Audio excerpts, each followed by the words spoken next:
Oscar 2023ರ ತಮಿಳು ಸಾಕ್ಷ್ಯಚಿತ್ರ the Elephant Whisperers 95ನೇ ಅಕಾಡೆಮಿ ಪ್ರಶಸ್ತಿಗಳಲ್ಲಿ ವಿಜೇತರಾಗಿ ಹೊರಹೊಮ್ಮಿದ್ದು, ಇದು ಸಾಕ್ಷ್ಯಚಿತ್ರ ಕಿರುವಿಷಯ ವಿಭಾಗದಲ್ಲಿ ಭಾರತಕ್ಕೆ ಮೊದಲ ವಿಜಯವಾಗಿದೆ.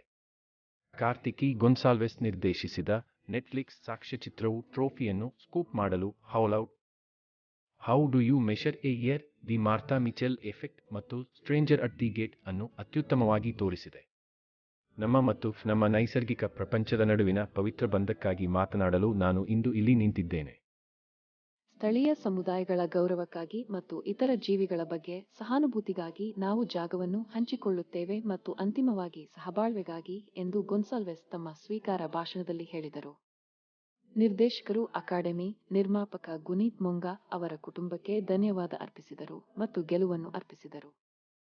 ಅವಳ ಮಾತೃಭೂಮಿ ಭಾರತಯೇಗೆ ನಮ್ಮ ಚಲನಚಿತ್ರವನ್ನು ಗುರುತಿಸಿ ಸ್ಥಳೀಯ ಜನರು ಮತ್ತು ಪ್ರಾಣಿಗಳನ್ನು ಎತ್ತಿ ತೋರಿಸಿದ್ದಕ್ಕಾಗಿ ಅಕಾಡೆಮಿಗೆ ಧನ್ಯವಾದಗಳು. ಇದರ ಶಕ್ತಿಯನ್ನು ನಂಬಿದ್ದಕ್ಕಾಗಿ ನೆಟ್ಫ್ಲಿಕ್ಸ್ಗೆ, ನನ್ನ ನಿರ್ಮಾಪಕರಾದ ಗುನೀತ್ಗೆ ತಮ್ಮ ಪವಿತ್ರ ಬುಡಕಟ್ಟು ಬುದ್ಧಿವಂತಿಕೆಯನ್ನು ಹಂಚಿಕೊಂಡಿದ್ದಕ್ಕಾಗಿ, ಬೊಮ್ಮನ್ ಮತ್ತು ಬೆಳ್ಳಿಗೆ ನನ್ನ ಮಾರ್ಗದರ್ಶಕ ಮತ್ತು ನನ್ನ ಇಡೀ ತಂಡ, ಮತ್ತು ಅಂತಿಮವಾಗಿ ಎಲ್ಲೋ ಇರುವ ನನ್ನ ತಾಯಿ, ತಂದೆ ಮತ್ತು ಸಹೋದರಿ ಮತ್ತು ನೀವು ನನ್ನ ಬ್ರಹ್ಮಾಂಡದ ಕೇಂದ್ರ, ನನ್ನ ತಾಯ್ನಾಡಿಗೆ ಭಾರತ ಅವರು ಸೇರಿಸಿದರು.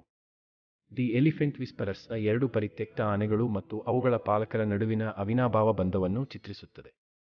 ಇದನ್ನು ಸಿಕ್ಯಾ ಎಂಟರ್ಟೈನ್ಮೆಂಟ್ನ ಮೊಂಗಾ ಮತ್ತು ಅಚಿನ್ ಜೈನ್ ನಿರ್ಮಿಸಿದ್ದಾರೆ. ಈ ಹಿಂದೆ ಭಾರತದಲ್ಲಿ 2 ನಮೂದುಗಳನ್ನು ಹೊಂದಿಸಲಾಗಿದೆ: ಸ್ಮೈಲ್ ಪಿಂಕಿ ಮತ್ತು ಪೀರಿಯಡ್ ಎಂಡ್ ಆಫ್ ಸೆಂಟೆನ್ಸ್. ಸಾಕ್ಷ್ಯಚಿತ್ರ ಕಿರುಚಿತ್ರಕ್ಕಾಗಿ ಆಸ್ಕರ್ ಪ್ರಶಸ್ತಿಗಳನ್ನು ಗೆದ್ದುಕೊಂಡಿತು. ಅವಧಿಯಲ್ಲಿ ಮೊಂಗಾ ಕಾರ್ಯಕಾರಿ ನಿರ್ಮಾಪಕರಾಗಿದ್ದರು.